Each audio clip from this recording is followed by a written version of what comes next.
바울은 복음을 전했습니다.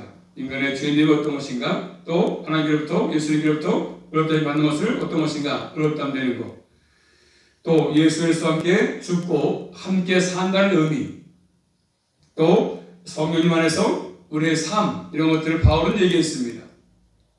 그리고 이제 12장부터 16장까지 보시면 복음으로 말미암아서 실제로 교회의 공동체를 어떻게 이루면서 살 것인가를 말씀했습니다.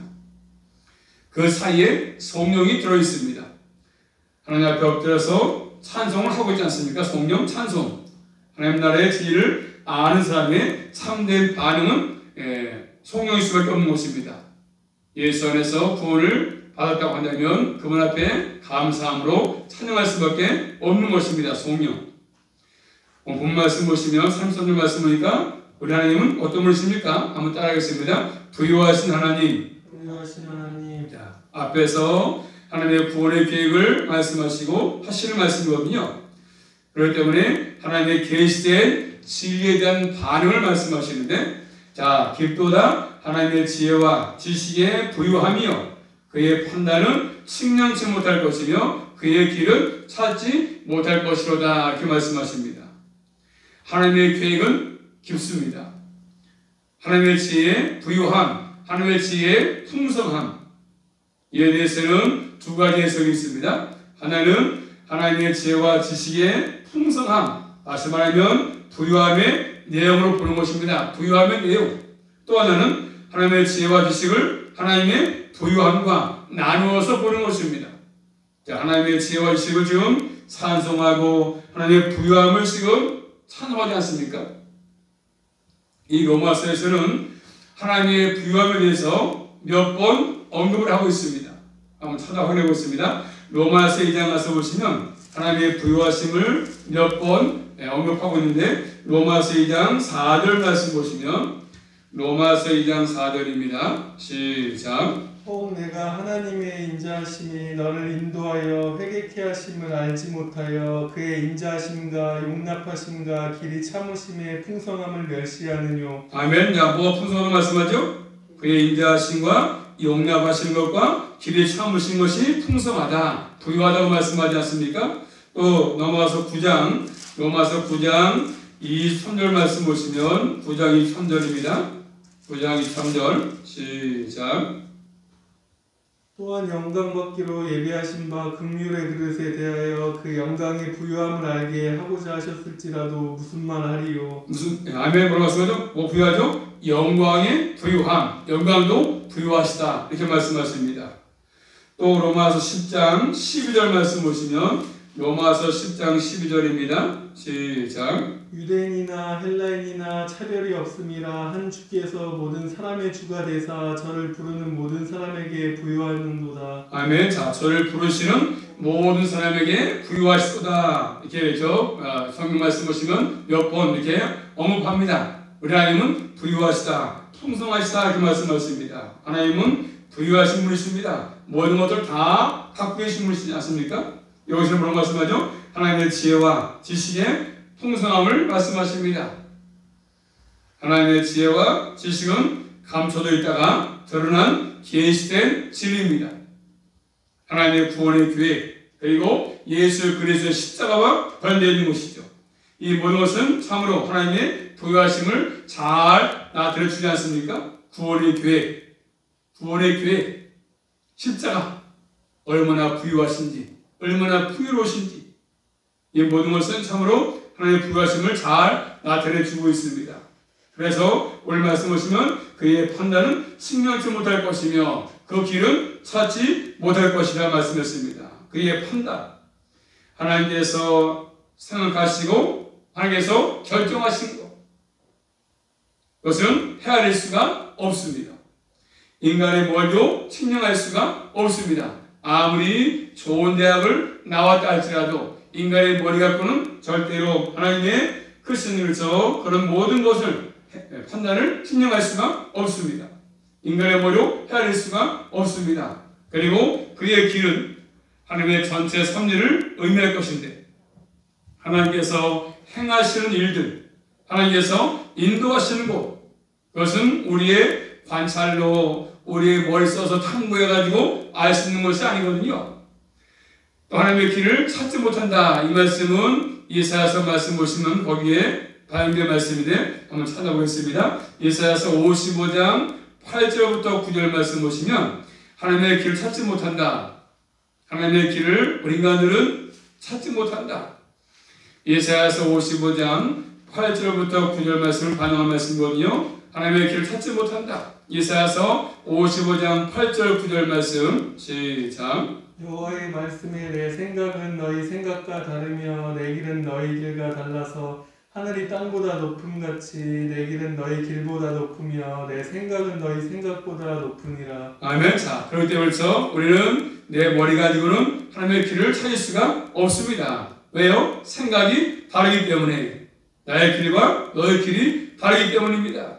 또 모든 것이 땅보다 하늘이 높음같이 내 길은 너희의 길보다 높기 때문에, 우리 생각보다 높기 때문에, 깊기 때문에 우리는 헤아릴 수가 없습니다. 그래서 우리 인간들은 다 유한한 존재이기 때문에 유한은 무한을 그래서 파악할 수가 없습니다. 인간들은 한계이기 때문에 한계, 무한한 존재이기 때문에 무한한 하나님을 파악할 수가 없습니다. 그러니까 하나님께서 계시해 주신 진리가 얼마나 놀라운가를 우리는 생각해 볼 필요가 있습니다. 참 놀랍다. 계시된 진리의 말씀이. 우리는 자주 성경을 접하다 보니까 계시된 말씀이 얼마나 소중하고 얼마나 부유하고 얼마나 위대한지 자주 잊어버릴 때가 참 많지 않습니까? 말씀을 들어서 손만 펴면 말씀을 읽을 수도 있고 또 들을 수도 있고 하다 보니까 자주 말씀을 접하다 보니까 그 말씀의 부유함을, 말씀의 풍성함을, 그래서 소중함을 잘 깨닫지 못하고 그냥 쉽게 넘길 때가 많지 않습니까? 사람이 헤아리지 못하고 사람이 찾지도 못하는 진리의 말씀을 가르쳐 줬음에도 불구하고 사람들은 그것을 소중히 여기지 않습니다. 진리의 말씀을 소중히 여기지 않습니다. 말씀을 우리가 늘 읽고 들으면서도 참 말씀이 깊도다. 하나님은 참 부유하시도다. 이런 인식과 정서가 없다면 그 사람은 아직도 말씀을 바르게 아는 사람이 아닙니다. 말씀을 수없이 듣고 말씀을 주야로 묵상하고 말씀을 읽으면서도 말씀을 읽으면서 말씀의 부유함을 깨닫지 못한다면 바르게 하는 것이 아닌 것이죠. 그래서 하나님은 이렇게 부유하신 하나님 것을 말씀하십니다. 이어서 본 말씀 34절 35절 말씀 보시면 하나님의 지식과 지혜의 부유함을 누가? 라는 질문으로 생각합니다. 누가? 읽어볼까요? 자, 34절입니다. 시작. 누가 주의 마음을 알았느뇨? 누가 그의 모사가 되었느뇨? 더요. 35절. 누가 주께 먼저 드려서 갚으심을 받겠느뇨? 자, 하나님의 지식과 지혜가 부유한데 풍성한데 누가 주의 마음을 알겠느냐 알았느냐? 누가 주의 모사가 되었느냐? 누가 주께 먼저 드려서 갚으심을 받겠느냐? 세 가지로 정리해보자면서 마음, 누가 주의 마음을 알았느냐? 마음, 마음, 지식의 지식, 마음. 그 다음에 누가 주의 모사는 모사는 지혜죠, 지혜. 그리고 누가 주께 먼저 드려서 갚으심을, 이 갚으심은 풍성함이죠, 부유함이죠, 갚으심. 자, 누가 주의 마음을 안다고 할 수 있겠습니까? 누가 주의 모사라고 할 수 있겠습니까? 아무도 주의 마음을, 모사를 알 자가 아무도 없다는 것입니다. 누가 주의 마음을 알았느냐? 누가 그의 모사가 되었느냐? 갚으심을 받겠느냐? 답은 뭐죠? 답은 아무도 없다는 것이죠. 주의 마음을 아는 자도 없고 모사도 아는 자도 없고 갚으심을 아는 자가 없다는 것입니다. 우리 하나님께 무엇인가를 가르친다는 것은 우순이죠, 우순 일. 인간의 머리 가지고 말씀에 대해서 하나님에 대해서 내가 가르치려고 한다면 문제가 되는 것입니다. 가끔 보면서 하나님보다 더 자기가 머리가 좋은 것처럼 똑똑한 것처럼 하지 않습니까? 그래서 그것은 바로 어리석은 일이죠. 어리석은 일. 하나님께 조언한다고 하는 것은 굉장히 생각이 어리석은 것들입니다. 하나님께서 우리의 모사이지 우리가 하나님의 모사가 되는 것은 문제가 되는 것이지 않습니까? 어떻게 인간들이 하나님께 무엇이 되겠습니까?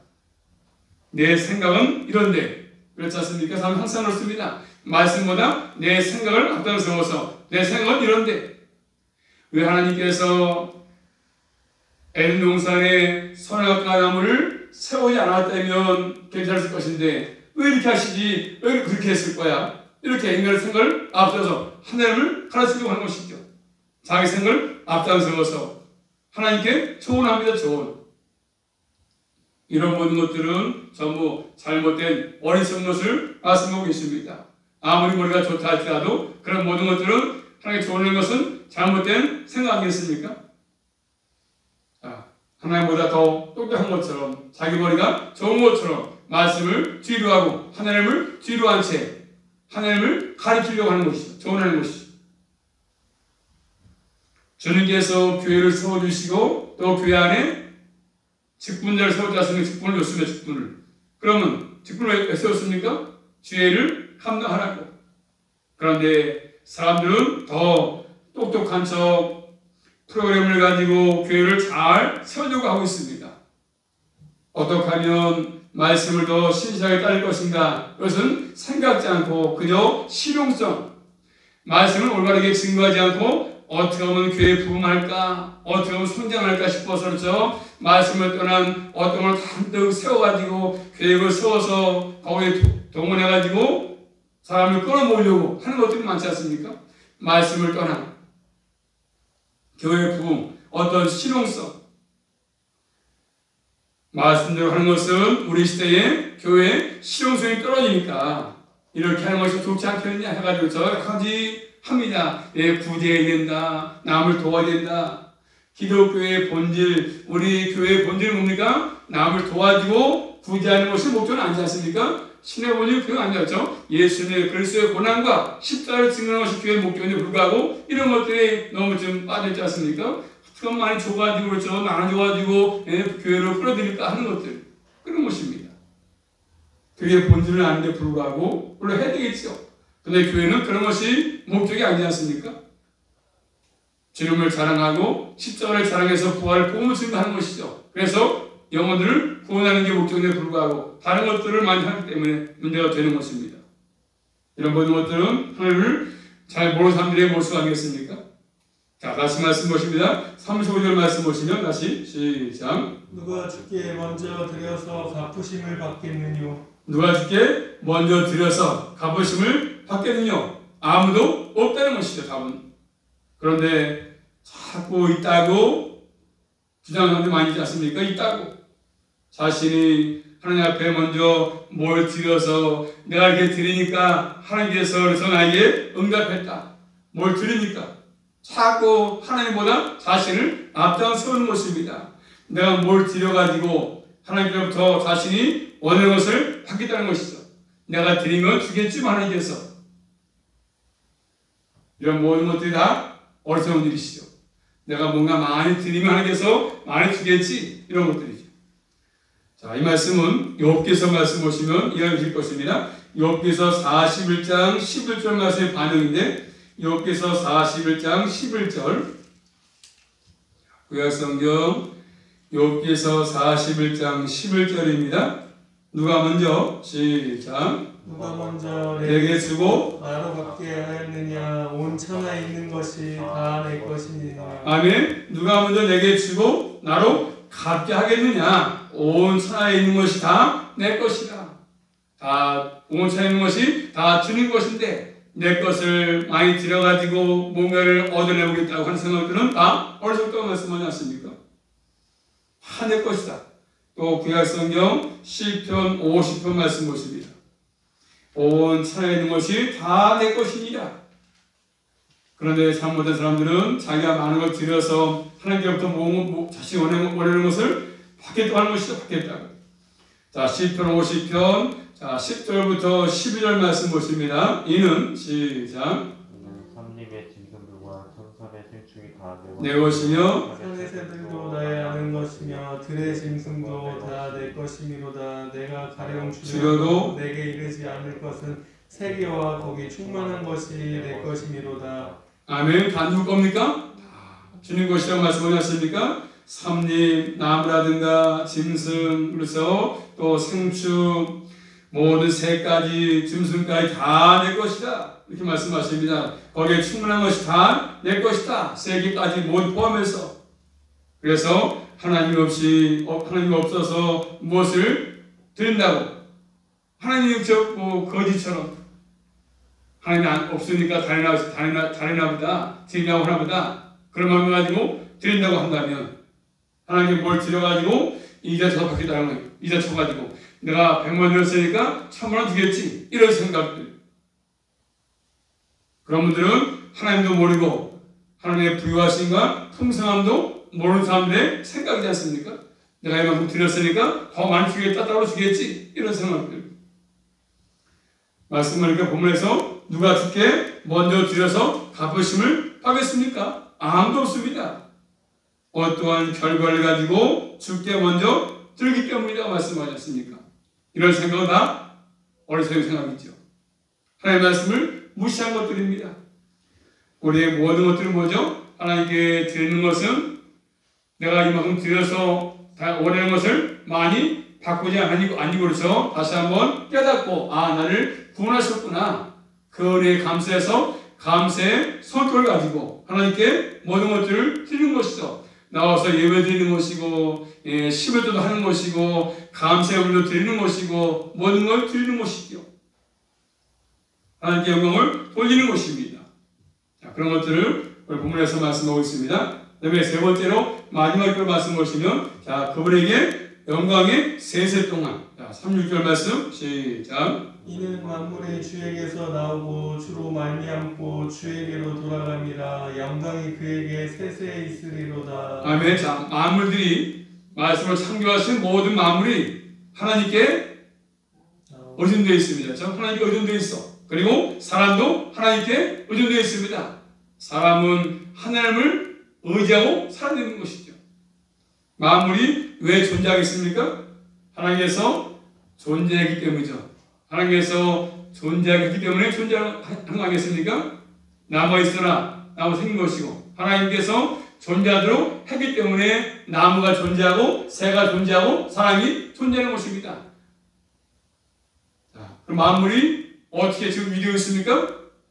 나무가 푸르고 그래서 또 때를 따라서 가을이 되면 낙엽에서 지고 이런 모든 것들 모든 만물이 어떻게 이루어지면 새가 날아다니는 건 어떻게 되죠? 하나님께서 보존하시니까 새도 보존하시고 나무도 보존하시니까 보존되는 것이지 않습니까? 그래서 만물의 목적이 뭐겠습니까? 하나님께로 돌아가는 것이라고 말씀하죠. 그에게 영광이 세세 있다고 말씀하지 않습니까? 영광은 오직 하나님께만 돌리라고 말씀하십니다. 그런데 인간의 교만함은 항상 자신이 모든 것을 한다고 여기고 있어요. 내가 하는 거야. 내가. 자신이 영광을 받으려고 합니다. 그래서 크면 클수록 그렇죠. 크면 클수록 자신의 영광을 받으려고 하지 않습니까? 하나님의 의존하기를 거부합니다. 이제서 어려도 되면 항상 그렇습니다. 여러분도 말씀하시고 뭔가 잘 되면 이름이 나면 항상 문제가 생겨. 교회도 마찬가지로 크면 문제가 생기지 않습니까? 자꾸 하나님보다는 자신의 이름을 나타내려고 하는 것이죠. 인간의 타락한 모성 아니겠습니까? 자꾸 자신을 주장합니다. 그것이 부패한 마음의 성향이죠. 그렇지만 반대로 하나님을 참으로 알면 하나님께만 영광을 돌리며 사는 것입니다. 그래서 신학의 결론은 뭐였어요? 결론이 신학의 결론 소명. 신학의 결론 소명. 하나님께 예배하는 것입니다. 그러므로 이 땅의 모든 피조물들은 다 가장 목적은 뭔가? 하나님께 그분에게 소명 예배하는 것이지 예배. 신학이 없는 예배는 공허합니다. 우상화되죠. 우상. 말씀을 바르게 모르고 예배는 그게 뭐죠? 우상이 우상. 하나님을 모르고 예배한다면 우상화되기 쉬운 것이죠. 예배가 없는 신앙은 교만할 수밖에 없습니다. 많은 사람들이 신앙을 하면서 예배는 바르게 하지 않습니다. 정말 교만이죠, 교만. 신학했다고 하는 분들이 예배는 소홀히 드립니다. 신학해서 전도사가 됐습니다. 강성했습니다. 그런데 오늘 보면 많은 분들이 강도사가 됐어도 예배를 소홀히 합니다. 신학 가서 공부는 했어. 근데 예배는 소홀히 합니다. 혼자서 집에서 예배 드린다고 집에서 예배 드리고 있고 한다고 하고 있고 어디 교회 나가지 않습니다. 집에서 해. 집에 있어. 집에. 예배 드리는지 모르겠지만 집에서 예배한다고 하고 이런 분들이 굉장히 우리 주위에 많아요. 신학해가지고 전산에 강산에 하면서도 예배는 드리지 않습니다. 삶을 예배 안 드려요. 그냥 아무 예배 드리지 않고 그냥 혼자서 집에서 한다고 하고 있습니다. 신학을 했지만 예배의 삶을 찾아보지 못하는 시대가 됐습니다. 이게 교만이 교만. 내가 목사니까 내가 어디 교회 나가서 예배를 쓰겠어? 나 혼자 드리면 되지, 집에 드리면 되지. 이런 식으로 합니다. 참된 신학은 참 예배를 할 수밖에 없는 것이죠. 하나님의 계시에 대한 참된 반응은 예배고 성령입니다. 성령. 말씀을 공부한다고 하면서 예배를 소홀히 한다면, 성경 지식은 많이 쌓았지만 예배의 삶을 소홀히 한다면, 그런 지식은 바로 그 사람을 교만할 수밖에 없는 것이죠. 교만. 하나님의 말씀을 참으로 아는 사람은 하나님을 예배합니다. 성령이 풍성해지는 것이죠. 하나님의 구원에 대해서 바르게 아는 사람은 예배로 나갈 수밖에 없습니다. 참으로 구원을 얻었다고 한다면 예배 자리에 나갈 수밖에 없는 것이잖아요. 한번 따라할까요? 하나님의 구원은 우리를 예배로 이끕니다. 예배로. 예배를 이끄는 것이죠. 예배는 뭐가 있는 거고요? 예배가 전차하게 있는 거예요. 목적이. 예배되면 예배드리는 거. 예배에 실패하면 다 실패이기 때문에 하나님의 구원을 바르게 하는 사람들은 예배를 바르게 드리기를 힘쓰는 것입니다. 하나님께서 받으시는 예배를 드리기 위해서 거기에 관심을 가지고 거기에 바른 예배를 드리기 위해서 힘쓸 수밖에 없는 것입니다. 하나님은 마지막 때 예배자를 찾는다고 말씀하지 않았습니까? 우리 시대를 보면서 많은 사람들이 예배 드리기를 싫어하지 않습니까? 피하기를 좋아하고 있습니다. 예배에 별로 관심이 없습니다. 예배하지 않는 신학, 예배하지 않는 그런 지식 다 공허한 것이죠. 공허. 우리의 신학, 우리의 지식은 다 예배를 통해서 꽃을 펴낼 것입니다. 삶을 하나님께 송용하는 것, 예배 드리는 것이 우리의 목적이지 않습니까? 그러므로 남은 생도 우리 모두는 다 참된 예배자로서 그분만을 높이고 그분에게 송영, 참된 찬양을 들으시며 살아갈 수 있기를 주님의 이름으로 축복합니다. 기도합니다. 살아계신 아버지 감사합니다.